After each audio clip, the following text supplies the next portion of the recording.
Welcome to the IDP After Show Week 8 preview episode. I am your host, Jeff Pomazal.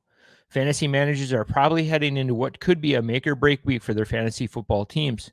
As wins and losses are beginning to shape our leagues, teams are jostling now for playoff position as we are now halfway through the regular season in most fantasy leagues. Not that you need any more hurdles this week, but this is the biggest bye week of the season with 6 teams not available for our lineups.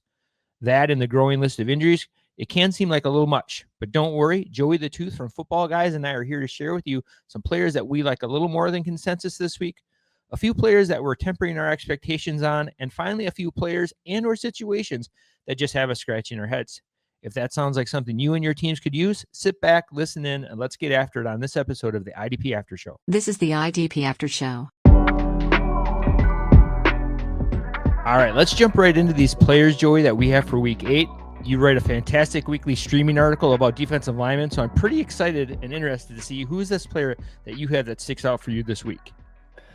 He was actually in my article last week as a sleeper, and he is still kind of a sleeper in the league, but Alex Wright, defensive end for the Cleveland Browns.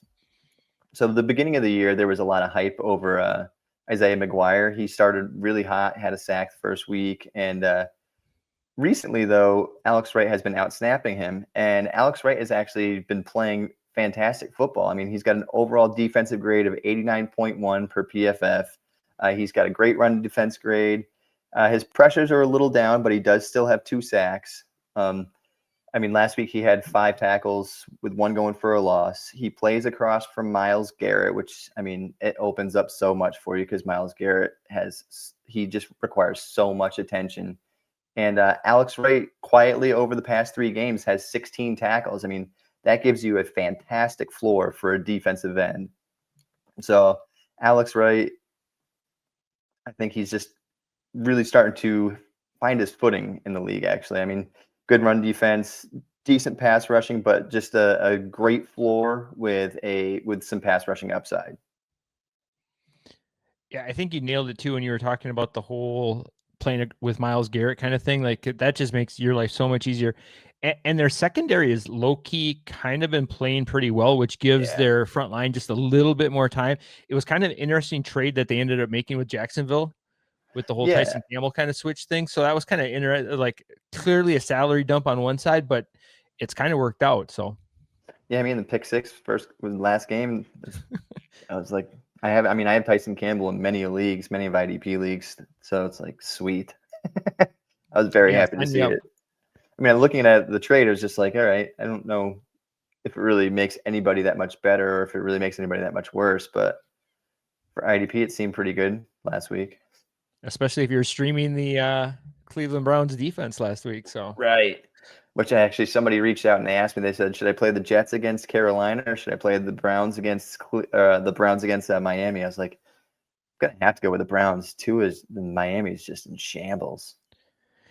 Yeah, very similar question too. And then plus with the Browns, they just have so many more playmakers on that side of the ball. You know, they have sack opportunities now, especially like if Alex Wright keeps ascending. Obviously, Myles Garrett is a game wrecker, and then that secondary has been playing pretty solid as of late. So yep, and old man Malik Collins in the middle. He's actually been playing quite well this year. Yep.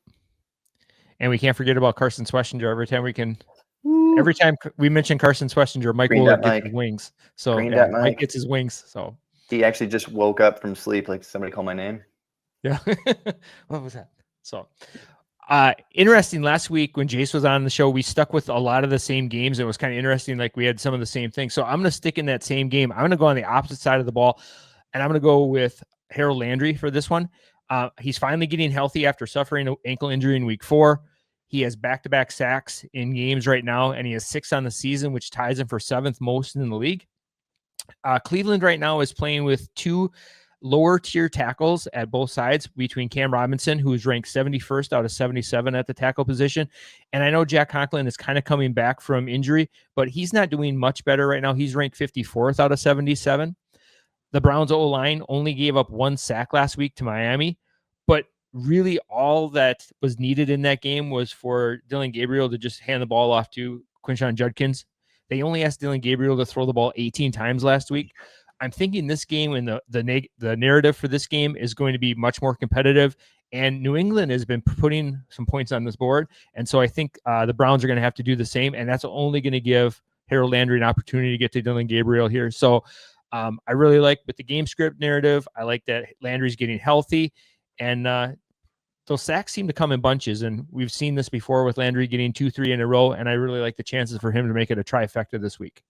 Yeah, I think the game script is where you kind of nailed it there. I mean, Drake May's been balling out for New England this year. That offense is rolling really well, and they're going to have to do something outside of just giving the ball to Quinshon Judkins all game. So they're going to have to force Dillon Gabriel to make plays, and he hasn't really shown much that he can.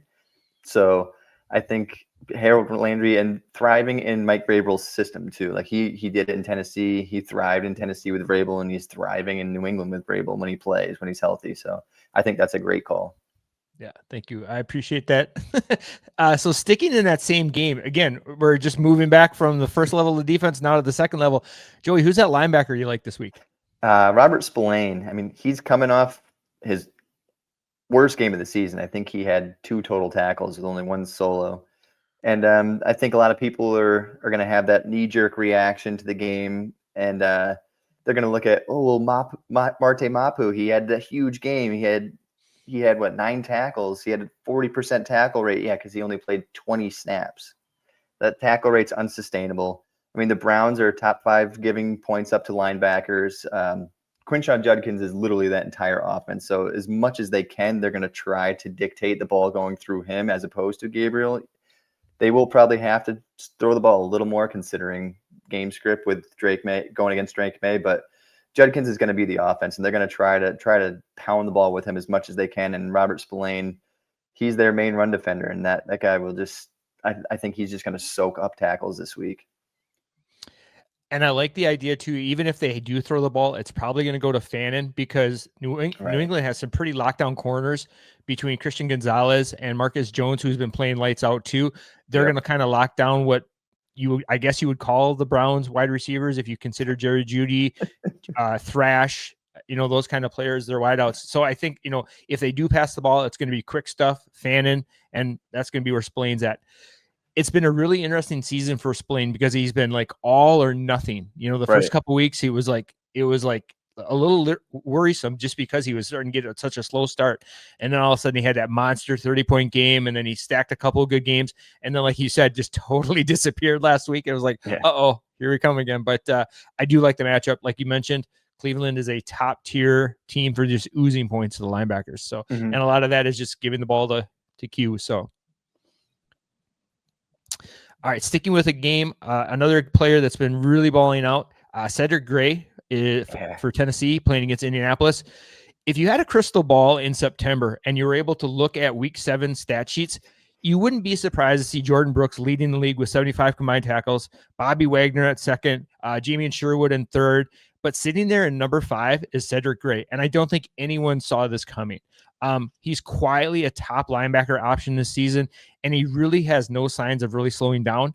Only once this season has he played less than 82% of snaps, and that was in Week 3 when they were kind of experimenting with the whole Kaiser White thing. Last week, he played a season high with 97% of snaps, and that with that coaching staff kind of in flux, I don't expect a lot of change this season with players and their roles. They're going to be kind of like just let's head down, let's finish the season out and see where we are in the offseason. The last 4 weeks, he has been a tackling machine. 17 tackles, 12 tackles, 11 tackles, and 10 tackles in each of the last 4 weeks. Not a lot to mention in the splash play department, but if you're getting that heavy volume of tackles, you really don't need him to be much more than that.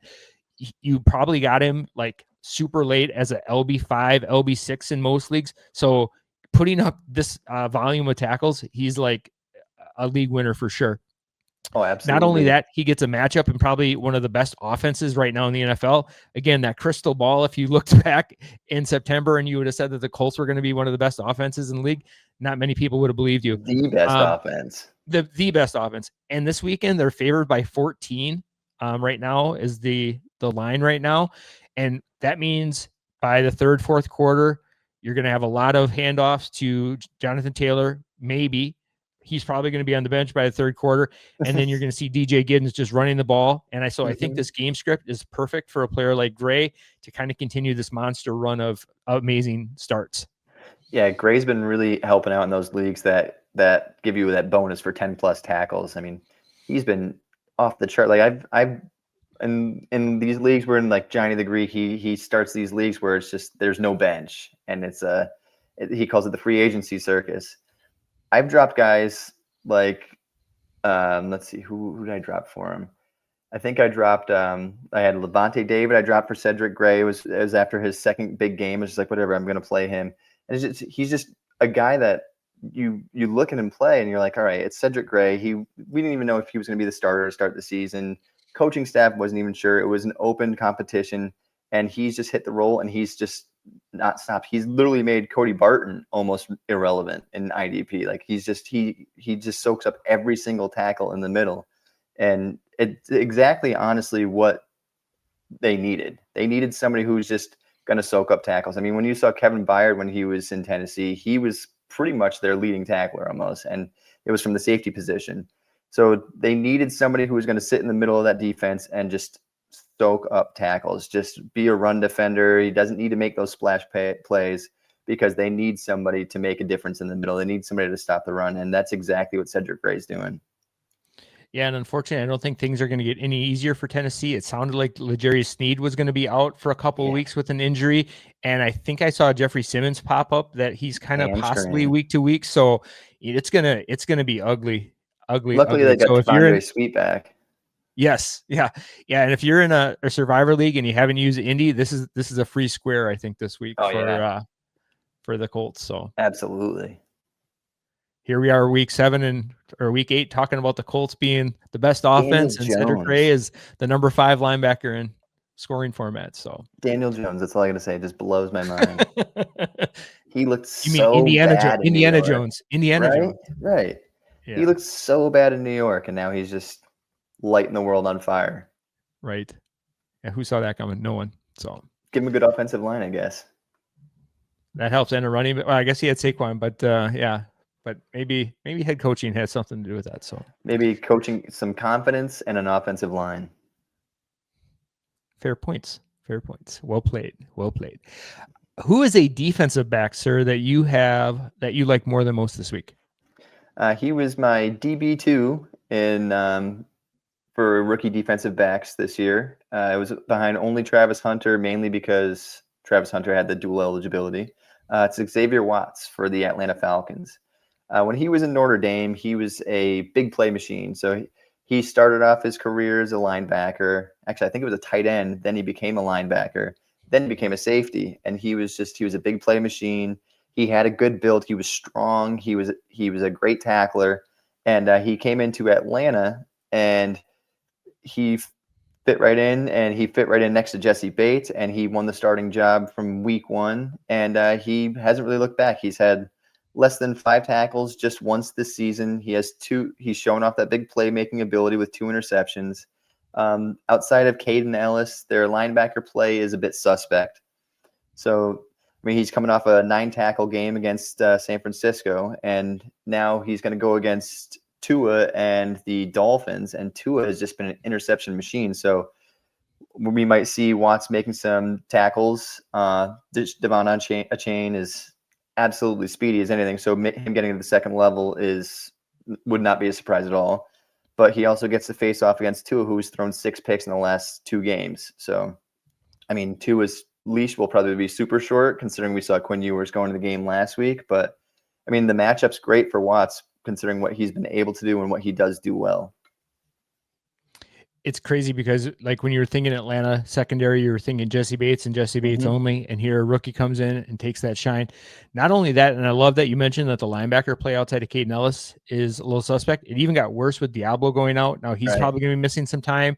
We did see, JD Bertrand come in and kind of be that role, but it sounds like there might be a possible committee, and so we could definitely see a couple more of these runs that would get stopped at the second level, make it to that third level, and right where Watts is, and probably going to continue that tackle streak of really consistent play for us. So sticking in that same game, ironically enough, I'm going to flip to the other side of the ball, and I'm going to go with Ashtyn Davis here, the secondary or the safety for the Dolphins. And this is going to be a really dark, deep league throw just because, we do have 6 teams on a bye this week. We do have a mountain of injuries. And so maybe we're going to be looking at a player like Ashtyn Davis kind of being a need to start in some leagues, especially in leagues that probably start 4 or more defensive backs. Right now, Davis is only rostered in 13% of leagues, and he started in just 4%, which is pretty much available everywhere. I know he's not the sexiest of names this week, but he has provided a really nice tackle for over the last few weeks, with 5 tackles, and 7. And he gets a nice top 5 matchup this week for opposing safeties in Atlanta. Thinking about, they're going to have Drake London. They're going to have Daryl Mooney's getting healthy. Bijan Robinson always seems to bust off a really long run. Mm-hmm. They got Kyle Pitts. So they've got a lot of weapons. And so this Miami defense is not been, outside of the linebacker play, anything to write home about. And so I can definitely see Davis kind of playing a bigger role this week. Again, we see a really bad team here in Miami. Those IDP players that we are seeing right now in our lineups are playing on some really bad teams, teams that are going to be playing a lot. Cedric Gray, that defense is on the field a lot. Third quarter, fourth quarter, running the clock out. We're going to see a lot of tackle opportunities. Same thing here with Davis. He's played 100% of snaps in the last 3 of the 5 games, including the last 2. And again, that defense is going to be on the field a lot. He's probably not playing the most ideal alignment right now. He's playing a lot of deep safety, but for the investment in him, it's very minimal. And a guy that I have no problem moving on from after the bye. So if this is a player I need to cover my week 8 during bye Mageddon, I have no problem picking him up, throwing him in my lineup, and then moving on to the next best thing next week. So I love the pick because when he was a rookie, I think it was with Kyle Duggar, and I actually had him ranked higher than Kyle Duggar. I think I was one of the only people that did. So this is like years later, justification. It's like, yes. It only took till a week 8 preview episode in 2025 for it to happen, but here we are. Oh man.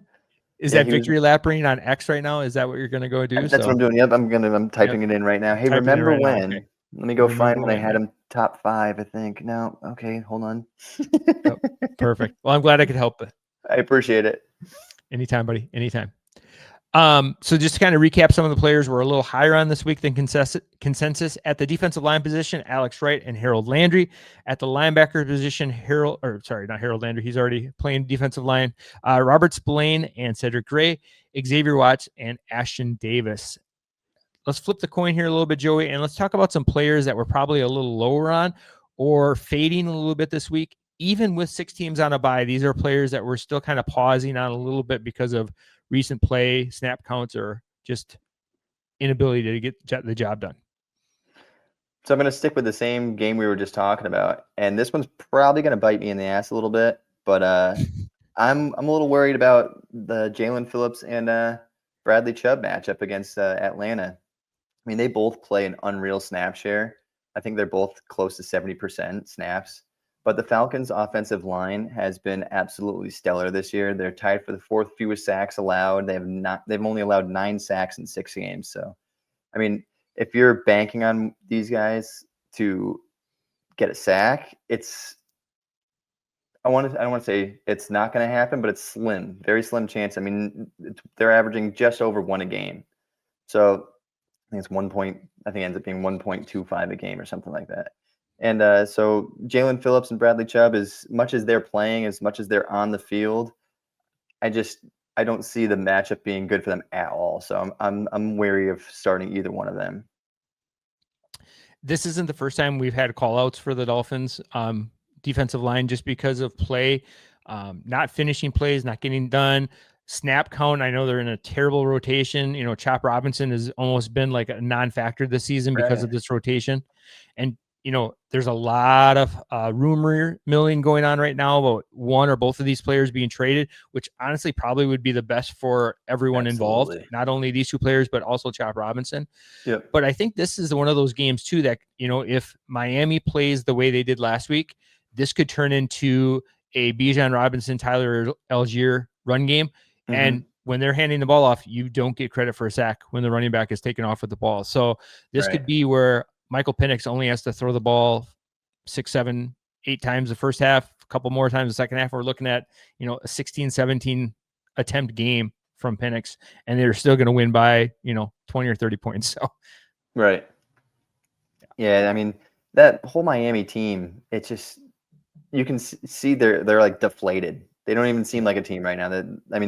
Phillips and Chubb are probably the ones outside of the linebackers that actually still look promising on the team right now. I mean, it's just Waddle's Devon on chain. He's amazing. I mean, he's just speedy, but it's just the offense is deflated. The defense is just beat up and exhausted. And it just, when you face a matchup like this, it's just, I don't think it's in the cards. Yeah. And just the look that Tua got from McDaniel when he came off the field last week, I was like, "Ooh, man, I know that look." Mm-hmm. I had an old school dad. I got that look too, and so I knew exactly what he was going through. And then they put Darren Waller on IR today. Oh, and yeah. so he's going to be missing time. So, I mean, it goes from bad to worse. Like, this team is probably in the running. They're going to win one meaningless game, and they're going to get knocked out of the first overall draft pick. Like, we've seen that narrative happen numerous times. Like, don't win games down the stretch. If you're a team that's in the contention for the 101, don't do anything to mess it up, because that pick becomes really, really valuable about April. So, right. The Giants did it with Daniel Jones. Yeah. And then they ended up shipping him off, but maybe they shouldn't have. That we need that magic crystal ball. If we would have had it in September, we'd be doing really, really well right now. Awesome. Yeah, it would be. I'll have to look into getting one of those. Absolutely. Well, I don't know if I need a magic 8-ball for this player that I'm fading this week, but it's going to be Jadeveon Clowney. I know that last week he just kind of balled out. Jace Abbey was on the show last week, and he talked about not playing anyone along that defensive line from Dallas, and he was really spot on with some of the names like Dexter Fowler and Houston. But he did say he liked the defense, Evan Ezraku, a little more, and he did come away with a sack in that last game. Mm-hmm. Clowney was another player that came away with a sack, but I just don't see like him having little to no chance of repeating that performance that he did for this week versus Denver. Denver is playing amazing on the offensive line. They're allowing one of the fewest sack totals in the league right now. Clowney had some of the most insane efficiency last week, almost Marte Mapu-like. He got 5 tackles, a sack, and a fumble recovery on just 26 snaps. Like Mapu, that's just otherworldly and a true outlier for the season from a production standpoint. So I just don't see that type of production being replicated. On Jadeveon Clowney's 71 other snaps this season, so he's only played a total of like 100 snaps this season.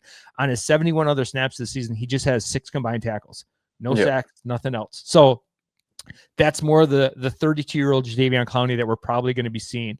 I can see a lot of managers in leagues. They go to look on, they do the sort at the end of the week, and they see who's up on top, and Clowney's got a good week, I'm going to pick him up, but when you dig a little deeper, you're really only getting half the story there. So even with 6 teams on a bye this week, just do yourself a favor and just keep on scrolling. Don't bother starting or even picking up Clowney this week.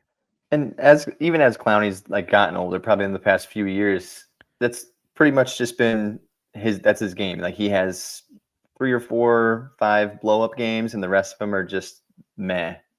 It's like he disappears for games, and all of a sudden he has a huge game. And you're like, oh man, I should have started him that week, and you start him next week, and then he gets you a 1 assisted tackle, and you're like, oh great.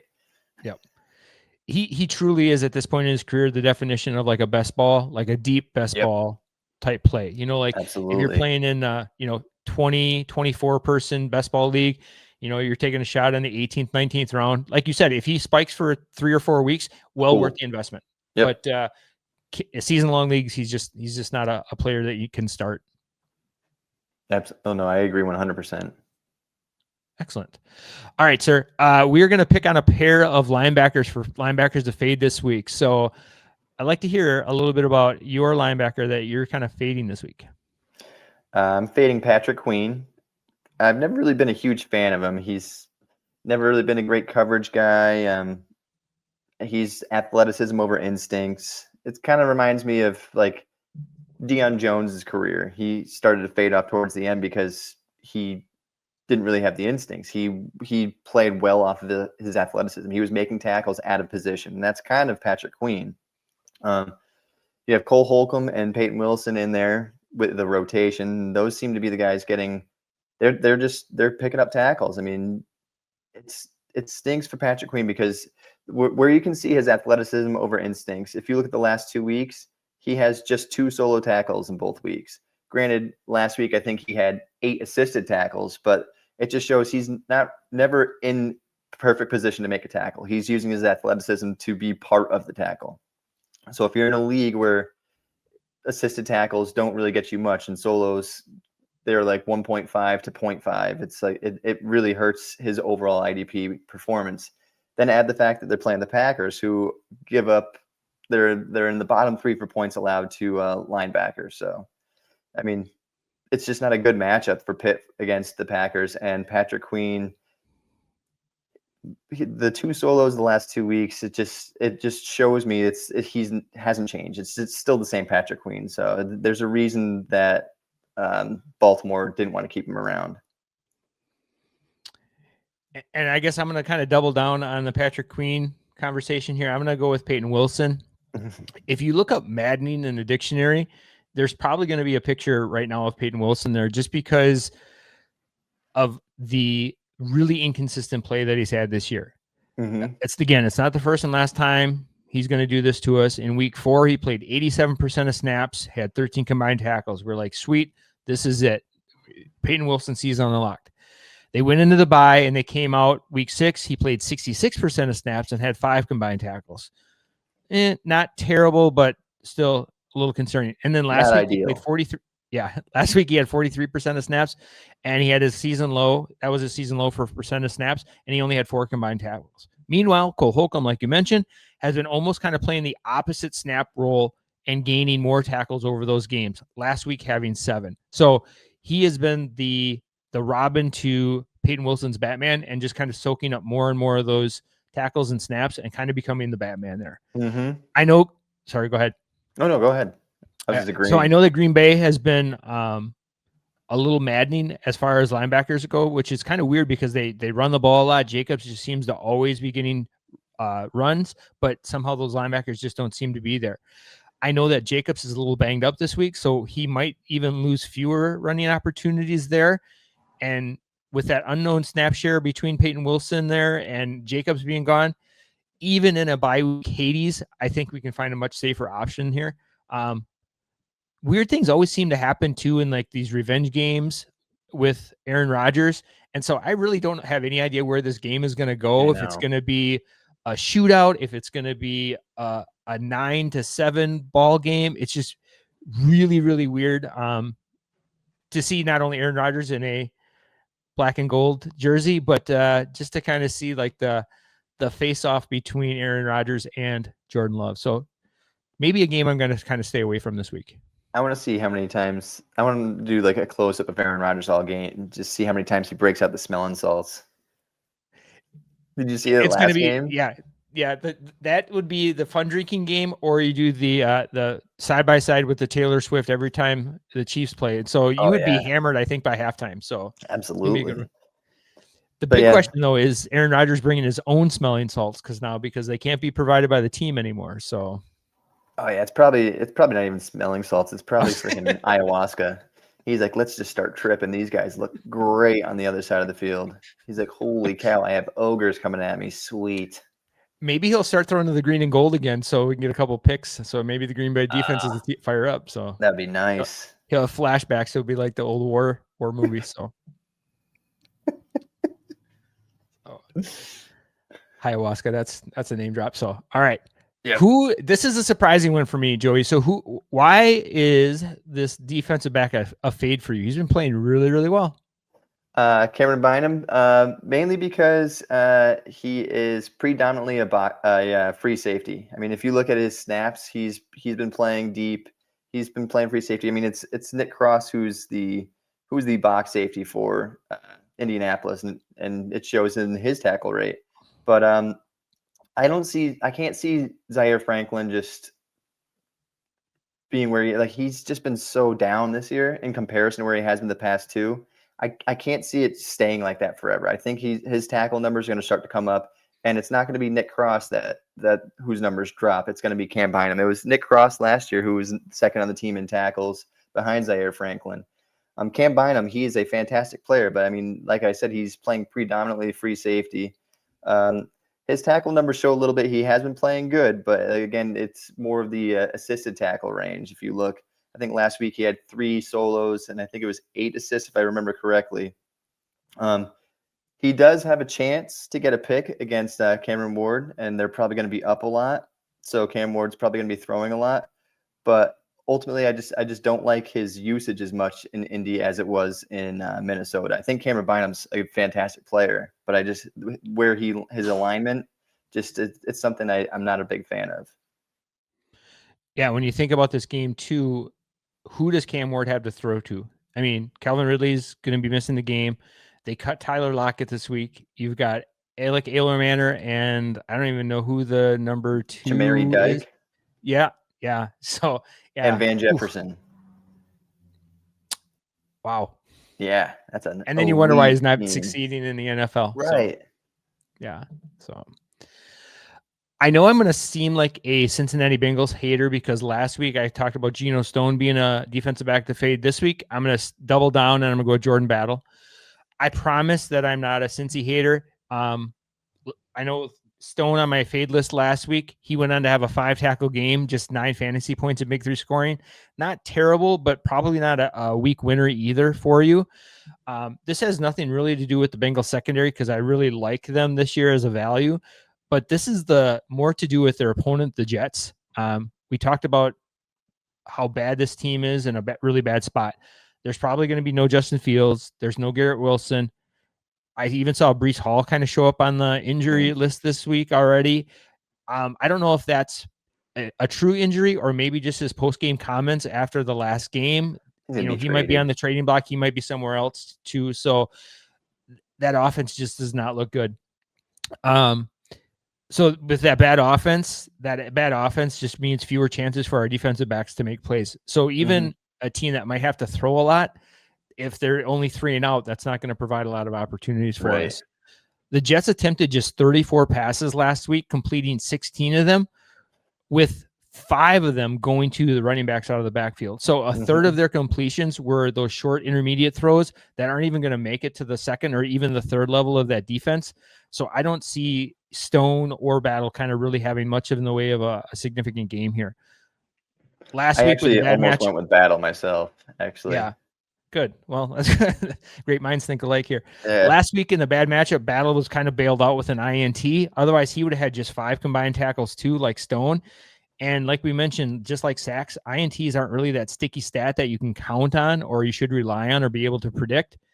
The over-under right now is only at 44 points at the moment, and I'm going to guess most of those points are probably going to be scored by the Bengals. And so, again, that's not going to help your Jordan Battle shares unless all of a sudden he takes a few snaps at wide receiver. So nice. Yeah, which would be cheat code. That would be Travis Hunter like so. And you said you were going to go with possibly going with Battle 2 this week. So I thought about it. Yeah. Yeah. Mainly because of that Jets offense is just terrible. Yeah. And it does sound like Tyrod Taylor is going to be the quarterback this week. And there's just a lot of like comments between Justin Fields and the older Woody Johnson. And it's just, oh my goodness. I just saw that tonight and I was like, yeah, why would you say that about somebody? Yeah. Right. It's like, talk about a way to divide locker room. Yeah, absolutely. Yeah. You can only imagine what's going on in Aaron Glenn's head. He's like, why did I leave Detroit? I could just stay there. He's like, oh man, that should have just been a high paid coordinator. Yep.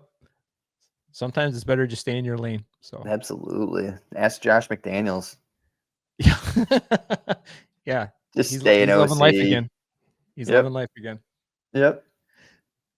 All right. So kind of recapping some of the players that we're fading this week. We're fading the defensive line for the Dolphins again with Jaelan Phillips and Bradley Chubb.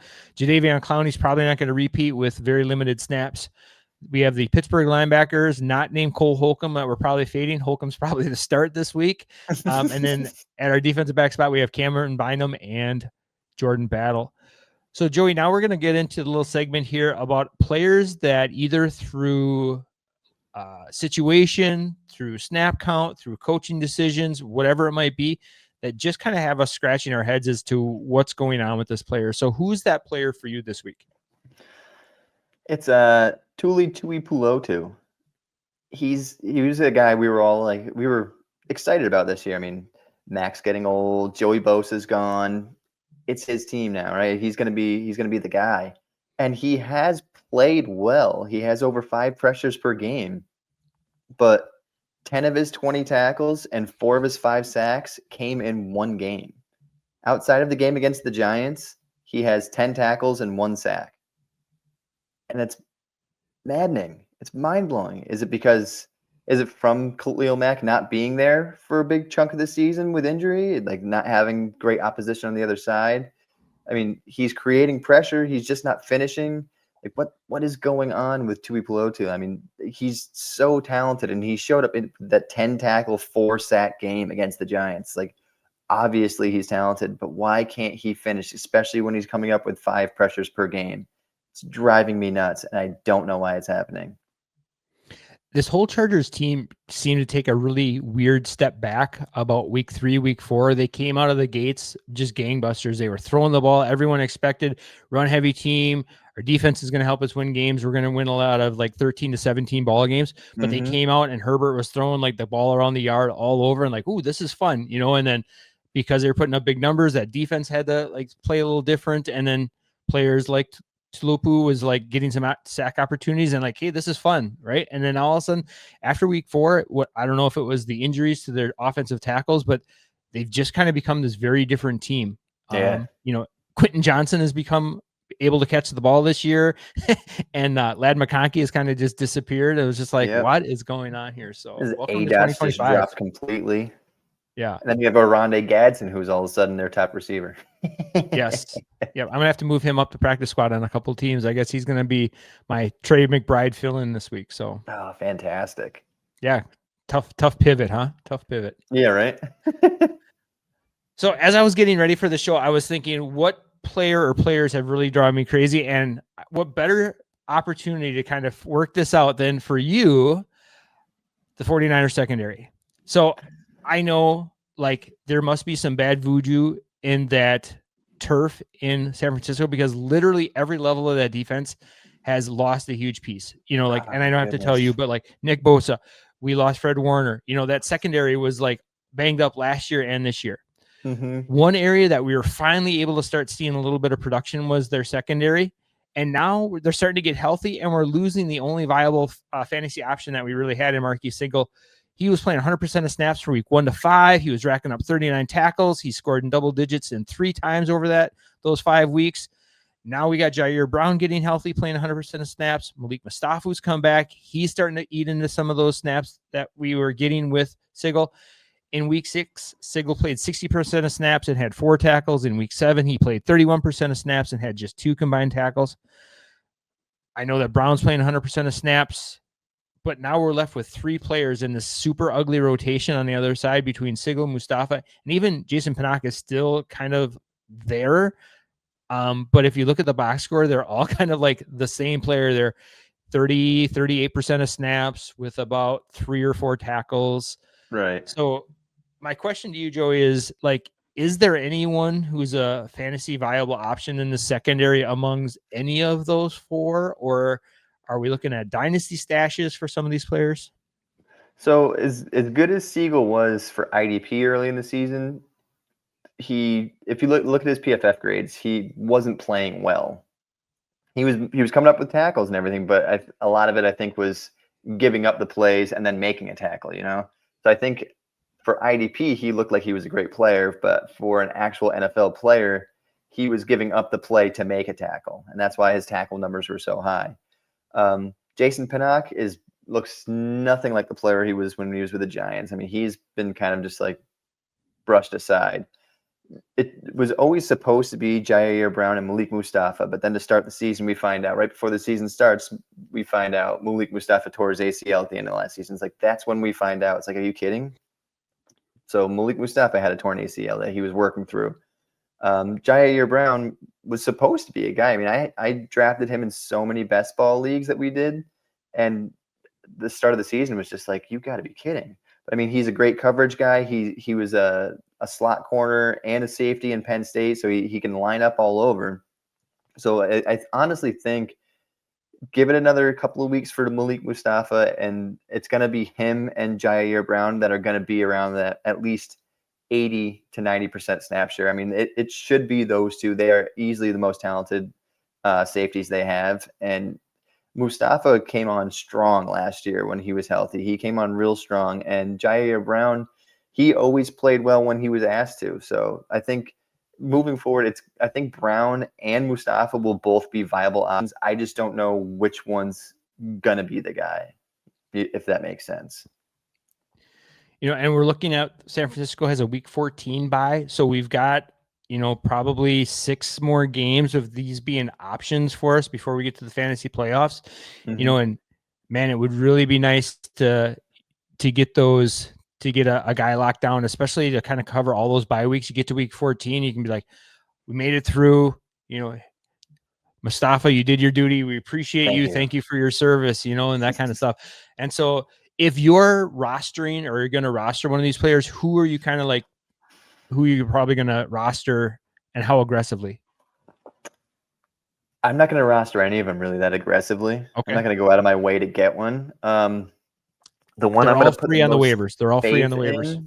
I'll probably go for Malik Mustafa just because of how he played last year. He reminded me a lot of how Talanoa Hufanga was playing when he was with the 49ers. He had that same style of play. He wasn't quite wasn't quite as well in coverage, but he had great instincts. He was a firecracker downhill, and he did still have some coverage instincts, but I mean, Mustafa, I think, is going to be the guy. I think Jair Brown's going to be the guy who's going to get you some really big games. I think he'll have more pass defended and interceptions, but I think Mustafa is going to be your higher floor guy. Last 49ers question. Are we going to see Fred Warner again this season? If they make the playoffs, I bet he does. I mean, Fred Warner he's such a leader. He's so good. And if he's even 80% healthy, we'll see him. He's just that good that you can't. If he's able to play and he wants to play, they'll let him play, as long as it doesn't. They don't think it'll end up being like a career ender if he re-aggravates. Especially if they're still in the playoff hunt, especially in the NFC West too. So they have an option. It was so sad and sickening at the same time to see. I think they were playing the Tampa Bay, and I think Tez Johnson was in on the play or something, and he looked down and like his reaction to seeing Fred Warner's leg laying the way it was, I was like, oh no, it's like Chris Godwin all over again. That was like the leg is not supposed to lay that way. So, but then it was interesting. Sorry. I was going to say, as a 49ers fan, with all the injuries they've gone through this year, you lose Fred Warner and Nick Bosa, it's like, all right, defense is done. Bringing back D Winners? No, what's his name from the D coordinator? Why am I freaking? Oh, Robert Saleh. Robert Saleh, thank you. Bringing back Saleh proved that he was the heartbeat of that defense when he was there. I mean, he still has that defense just cooking. They're still playing well, and I mean, hats off to him to keep them still near the top or at the top of the NFC West. I mean, still playing. I mean, they're playing. Mac Jones has been quarterback, so he's been playing decent. But that defense, to be able to keep them in games, has just been phenomenal. And we kind of teased it earlier about players who are head coaches or offensive coordinators or defensive coordinators who became head coaches who maybe should have just stayed in their lane. Like, this is a great example. Like, we kind of talked about, some of those offensive coordinators, Josh McDaniels, Mike McDaniel, who probably were better off just staying offensive coordinators. Saleh seems like he is one of those guys that should just stay a defensive coordinator because he excels in that area. He gets the most out of his players. He's putting players in the right position. So he's just one of those guys, like you said, like he's got him cooking, even though he's playing with second and third string players right now. Man. And that offensive side of the ball isn't any better. I mean, losing Kittle for as many games, your wide receiver core has just been decimated week in and week out. So golly, man, Kendrick Bourne comes back and has almost 300 receiving yards in his first 2 games. It's like, thanks, buddy. Yep. Rick. I mean, I wouldn't be surprised to see Tyler Lockett land there if he's cheap. Okay. Why not? And he's probably looking for work right now. So yeah. Well, this is not the San Francisco 49ers therapy session. So, Joey, It should be. outside of the 49ers, what do you have in your bag of tricks right now for fantasy managers? Sitting in their leagues, maybe you're sitting at 5-2, maybe you're sitting there at 2-5. What are some things that you've done in your leagues to help you be successful in fantasy football over the years? Stream. You have to be able to stream, like bye weeks. Being able to fill your bye weeks is killer. I mean, there's weeks that. So honestly, if it comes down to you when you're drafting, like if it's a redraft, it's almost best off to kind of focus on drafting all of your starters with similar bye weeks. It's like just take the L in 2 weeks, but make sure you have a strong lineup for the remainder of the season. You know what I mean? So there's ultimately usually 2 or 3 weeks that are like killer buys. Make sure that you have guys. Don't go out of your way to do it, but if you can draft with having a lot of your starters with the same buy, sure, you're almost guaranteeing a loss that week, but you're struggling anyway with buys to fill gaps, and it's a good chance you're going to get a loss no matter what. So see if you can have 6 or 7 guys with one buy, so you only have to really worry about it for 1 or 2 weeks, as opposed to spreading it out across 4 or 5 throughout all the major buys. Yeah, That's and honestly been something I've tried to do. And many teams are going to be suffering through 4 or 5 weeks of buys. And if you only have to suffer through 2, you're going to come out maybe 3-2 over those course of those weeks. And other teams are going to be, 1-4. And that's Right. a huge difference between playoffs or even like playoff seeding. So I feel like that's a part of drafting that is never really talked about, is paying attention to bye weeks and see when the guys' buys are. I mean, sure, you want to make sure you have guys filling buys. Like if you're filling your bench, you want to make sure they don't share the same bye week as your starters. But you almost want to have all of your starters that have similar bye weeks, so you don't have to spread it out so much. Yeah, I take that one big L versus 4 little ones. So right.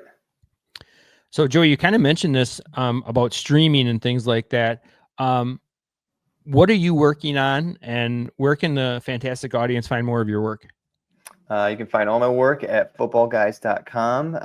I write a weekly article of defensive line streamers. So it's usually guys out of the top 15, 20 at their respective positions, edge rushers and interior defensive linemen. And I do 2 streaming options at each position, and then I do a sleeper for each position. Sometimes, if it's depending on the buy, I'll have either 2 edge sleepers or 2 interior defensive lineman sleepers. That switches up, but it's always at least 2 edge, 2 interior defensive linemen who you should stream for that week based off of matchup. I link it in with our football guys, Matt Batanti, who does offensive line rankings, so you can actually look over why he has people ranked where they are. So it just kind of adds another level to why I'm streaming those guys. I also have my dynasty projections and rankings up on footballguys.com. So pay attention to those. And from there, it's just trying to get on the pods with these guys and just talk some football. Well, we're glad you do. So we shared out like before, like with you in where the inspiration for the article came from. You want to talk just a little bit about where you got the idea for doing the streaming article for the defensive line? What do you mean? Well, I thought you had shared one time that you had said that like when you were looking at all these options about all the articles about streaming for linebackers and things like that, and you were like kind of. Well, it was that, and then it was when there was much more rotations going on. So it was a couple of years back. I think it was 3 or 4 years ago. I started it with IDP guys, but it was when defenses started going from, instead of having what the Dolphins are doing, having Bradley Chubb and Jaelan Wright in 70% of snaps. A lot of teams were doing that. All of a sudden, teams started using more rotations, and there was like, we have guys that are around that 40, 50% snap shares. We have pass rushing specialists. You had a couple of seasons ago, you had the Cowboys who were running their big NASCAR package, which literally didn't have an interior defensive lineman. They were just running 4 edges across the front. So it's like finding out different defenses, finding out players who are pass rushing specialists, players who have a high floor, a high ceiling. Just being able to stream makes a huge difference now, because it used to be you want to draft the top edge rushers, right? Because there's only 10 to 15 that are really going to make a huge impact. Well, now that has shrunken down to now you have probably your top 5, 6, 7, maybe 8. And now you have a slew of guys who are playing 40 to 50% of snaps. So now you can focus your drafting on grabbing linebackers, which now there's a lot less full-time linebackers. Teams running a lot more nickel and dime packages. So you have a lot of teams running just one linebacker doing 100% of snaps, 2 linebackers. Very rarely you'll see a third linebacker anywhere close to 100% of snaps. So the linebacker position has all of a sudden gotten thinner, but the defensive line has now become larger. So I figured, well, why not attack the linebackers, draft your linebackers, your top tier linebackers, and then you can start streaming the defensive line position as long as you know the people who are getting those pass rushing specialist roles who are anywhere near that 40 to 50% snap share. So do it on a weekly basis, figure out your offensive line matchups, and just go from there. It's kind of like Johnny doing his cornerback streaming, but to a lesser extent, because I mean, cornerbacks obviously you can stream a lot easier, but it's worked out quite well for me. And I was going to add on to that too, like just reading through the names, like, you know, the week ahead of time, and then kind of looking back, like the success rate is amazing with that, with your matchups, and the offensive line rank thing. The tool is awesome to look at. You just kind of get a really good, like, you know, what's the matchup look like this week? Who are those offensive linemen? Who are those pieces kind of going forward? So really great article. And if you haven't had a chance, I really encourage you to go check it out. Yeah. Last week was a big one. We had, I mean, interior defensive lineman. I went with Moro Ojomo and Ashtyn Robinson. I mean, not names you normally think about too much, right? Ashtyn Robinson had 4 tackles and a sack. Moro Ojomo had 2 tackles and a sack. I had DJ Wanham because the matchup was still good, but he wasn't the guy, but the matchup was still great. Nick Scorton ended up being the guy who he had a sack and a half from the opposite side of Wanham.